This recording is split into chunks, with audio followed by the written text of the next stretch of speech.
মাটিগাড়া তিলজলা জয়নগর ধর্ষণ ও খুনের ঘটনায় সর্বোচ্চ সাজা পেয়েছে দোষীরা। আদালতের নজিরবিহীন রায় ঝড় তুলেছে রাজ্য জুড়ে। তালিকায় রয়েছে কোন কোন ঘটনা, দেখুন প্রতিবেদন। ধর্ষণ, নির্যাতন, খুন, নৃশংস থেকে নৃশংসতম ঘটনার সাক্ষী থেকেছে এ রাজ্য। 2024 সালেও এই ধরনের মর্মান্তিক ঘটনার নজির নেহাত কম ছিল না। কোনো ঘটনার সাজা ঘোষণা হয়ে গিয়েছে, আবার কোনো ঘটনার বিচার এখনো চলছে।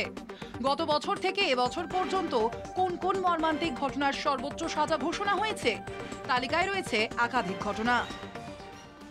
7ই সেপ্টেম্বর 2024 দার্জিলিংয়ের মাটিগাড়ায় স্কুল ছাত্রীকে ধর্ষণ ও খুনের ঘটনায় অপরাধীকে মৃত্যুদণ্ডের সাজা ঘোষণা করে শিলিগুড়ি আদালত। 2023 সালের 21শে আগস্ট মাটিগাড়ায় জঙ্গলের ভিতর একটি পরিত্যক্ত ঘরে ধর্ষণ করা হয় একাদশ শ্রেণীর এক ছাত্রীকে। ইট দিয়ে থেঁতলে দেওয়া হয় মুখ। ওই ঘটনায় মোহাম্মদ আব্বাস নামে এক ব্যক্তিকে ফাঁসির সাজা শোনায় আদালত। 26শে সেপ্টেম্বর 2024 তিলজলায় 7 বছরের শিশুকে যৌন নির্যাতন করে খুন করার ঘটনায় অভিযুক্তকে ফাঁসির সাজা শোনায় আলিপুরের বিশেষ পক্সো আদালত। 2023 সালের মার্চ মাসে এই মর্মান্তিক ঘটনাটি ঘটে। এই মামলাটিকে বিরলের মধ্যে বিরলতম আখ্যা দেয় আদালত। 28শে নভেম্বর 2024 সারা ফেলে দেওয়া হুগলির বিষ্ণুমাল হত্যা মামলায় 8 জন দোষীর মধ্যে 7 জনকে ফাঁসির সাজা দেয় চুঁচুড়া আদালত। একজনকে 7 বছরের কারাদণ্ড দেওয়া হয়। 2020 সালের 1 অক্টোবর চুঁচুড়ার বিষ্ণুকে বাড়ির সামনে থেকে তুলে নিয়ে গিয়ে নৃশংসভাবে হত্যা করা হয়। 6 ডিসেম্বর 2024 62 দিনের মাথায় জয়নগর খুন ও ধর্ষণ কাণ্ডে ফাঁসির সাজা ঘোষণা। 2024 অক্টোবর মাসে নাবালিকা ধর্ষণ ও খুনের ঘটনার সাক্ষী ছিল দক্ষিণ 24 পরগনার জয়নগর। সেই ঘটনায় দোষী মুস্তাকিন সর্দারের ফাঁসির সাজা ঘোষণা করে বারুইপুরের additional district session fast track court. 13 December 2024 ঘটনার 59 দিনের মাথায় ফরাক্কায় নাবালিকা ধর্ষণ ও খুনকাণ্ডে দোষী সাব্যস্ত হয়েছিলেন দীনবন্ধু হালদার ও শুভজিৎ হালদার। ঠিক তার একদিন পর উভয় দোষীর সাজা ঘোষণা করে জঙ্গিপুর অতিরিক্ত জেলা জজ কোর্ট। ফাঁসির সাজা দোষী সাব্যস্ত দীনবন্ধু হালদারের, যাবজ্জীবনের সাজা শুভজিৎ হালদারের। 23শে ডিসেম্বর 2024 হাতের শিরা, গলার নলি কেটে বাবা, মা এবং বোনকে নৃশংসভাবে খুন করেছিলেন যুবক। বছর 3 আগে হুগলির ধনিখালির সেই ঘটনায় দোষী সাব্যস্ত হওয়া প্রমথেশ ঘোষালকে ফাঁসির সাজা শোনায় চুঁচুড়া আদালত। 17ই জানুয়ারি 2025 গুড়াপে শিশুকন্যা ধর্ষণ খুনে ফাঁসির সাজা শোনায় আদালত। দোষী অশোক সিংকে ফাঁসির নির্দেশ আদালতের। 54 দিনের মাথায় সাজা ঘোষণা চুঁচুড়া পক্সো আদালতের। এবছর শুরু থেকেই আরজিকর মামলার রায়ের দিকে তাকিয়েছিল গোটা রাজ্য। শনিবার আরজিকরে চিকিৎসককে ধর্ষণ খুনের ঘটনায় সিভিক ভলান্টিয়ার সঞ্জয় রায়কে দোষী সাব্যস্ত করল শিয়ালদা কোর্ট। কলকাতা টিভি। 162 দিন 5 মাস পেরিয়ে অবশেষে রায় দেন শিয়ালদহ আদালতে দোষী সাব্যস্ত সিভিক ভলান্টিয়ার সঞ্জয় রায়। এবার সাজা ঘোষণার পালা। দীর্ঘ 5 মাস ধরে কোন পথে চলল বিচার প্রক্রিয়া, দেখুন প্রতিবেদন। 9ই আগস্ট মর্মান্তিক ঘটনার সাক্ষী ছিল আরজিকর। মহিলা চিকিৎসককে ধর্ষণ খুনের সেই ঘটনাকে কেন্দ্র করে দফায় দফায় উত্তাল হয়েছে রাজ্য রাজনীতি। বিচারের দাবিতে চলেছে বিক্ষোভ, প্রতিবাদ। ঘটনার জল গড়িয়েছে আদালত পর্যন্ত। এই 5 মাসে বিচার প্রক্রিয়ার বিভিন্ন মোড়ের মধ্যে গিয়েছে। কেউ গ্রেপ্তার হয়েও জামিন পেয়েছেন, কেউ আবার কেন্দ্রীয় তদন্তকারী সংস্থার খাতায় একমাত্র দোষী হিসেবে নাম লিখিয়েছেন। সিভিক ভলান্টিয়ার সঞ্জয় রায়কেই দোষী সাব্যস্ত করেছে শিয়ালদহ কোর্ট। তার আগে ফিরে দেখা যাক 5 মাসের বিচার প্রক্রিয়ার দিকে। 9ই আগস্ট 2024 আরজিকর হাসপাতালের সেমিনার হল থেকে উদ্ধার হয় মহিলা চিকিৎসকের দেহ। 10ই আগস্ট 2024 ধর্ষণ ও খুনের মামলায় কলকাতা পুলিশের হাতে গ্রেপ্তার হন civic volunteer Sanjay Roy. 13ই August 2024 CBI তদন্তের নির্দেশ দেয় কলকাতা হাইকোর্ট। 18ই আগস্ট 2024 শতপ্রণোদিত মামলা দায়ের করে সুপ্রিম কোর্ট। 20শে আগস্ট 2024 সুপ্রিম কোর্টে আরজিকর মামলার প্রথম শুনানি। রাজ্য প্রশাসনকে শীর্ষ আদালতের প্রশ্নবাণ। খুন ধর্ষণের ঘটনায় কেন দেরিতে এফআইআর? পদত্যাগী অধ্যক্ষ সন্দীপ ঘোষের ভূমিকা কি ছিল? 22শে আগস্টের মধ্যে সিবিআই কে স্ট্যাটাস রিপোর্ট জমার নির্দেশ দেয় শীর্ষ আদালত। পাশাপাশি রাজ্যকেও রিপোর্ট জমার নির্দেশ দেয় সুপ্রিম কোর্ট। 22শে আগস্ট 2024 সুপ্রিম কোর্টে আরজিকর মামলার দ্বিতীয় শুনানি। আদালতের রিপোর্ট জমা দেয় রাজ্য ও সিবিআই। চিকিৎসকদের নিরাপত্তা নিশ্চিত করার নির্দেশ দেয় সুপ্রিম কোর্ট।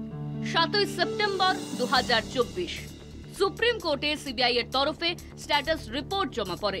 মৃতদেহ ময়নাতদন্তে চালান কোথায়, সুপ্রিম প্রশ্নের মুখে পড়ে রাজ্য। ফের সিবিআই কে স্ট্যাটাস রিপোর্ট জমার নির্দেশ দেয় শীর্ষ আদালত। 14 সেপ্টেম্বর 2024 প্রমাণ লোপাটের অভিযোগে গ্রেপ্তার করা হয় আরজি করের প্রাক্তন অধ্যক্ষ সন্দীপ ঘোষ এবং টালা থানার প্রাক্তন ওসি অভিজিৎ মণ্ডলকে। 17 সেপ্টেম্বর 2024 শীর্ষ আদালতে তৃতীয়বার স্ট্যাটাস রিপোর্ট জমা সিবিআই এর। সিবিআই এর রিপোর্ট উদ্বেগজনক মন্তব্য সুপ্রিম কোর্টের। 7 অক্টোবর 2024 আরজি কর কাণ্ডে প্রথম চার্জশিট পেশ।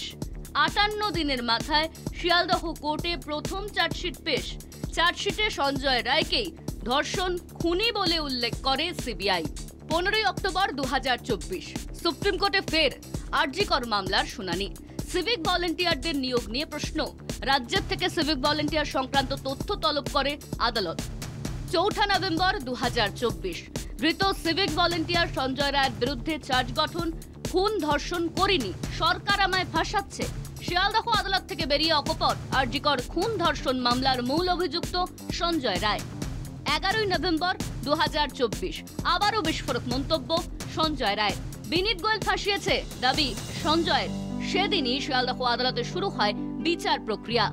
13 ডিসেম্বর 2024 সাপ্লিমেন্টারি চার্জশিট দিতে ব্যর্থ হয় সিবিআই। চার্জশিট না মেলায় 2000 টাকা বন্ডের বিনিময়ে জামিন পান সন্দীপ এবং অভিজিৎ। 3রা জানুয়ারি 2025 একমাত্র দোষী সঞ্জয় রায়।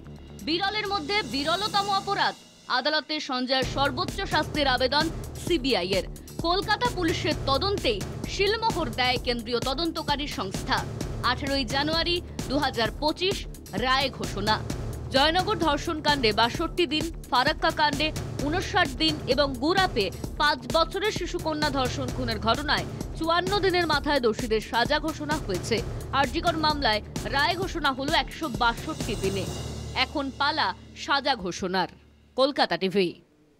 আরজি করের মহিলা চিকিৎসকের ধর্ষণ খুনের 162 দিনের মাথায় মিলল বিচার। দোষী সাব্যস্ত সঞ্জয় রায়। শনিবারে শিয়ালদহ আদালতের রায় নিয়ে ওঠে একাধিক প্রশ্ন।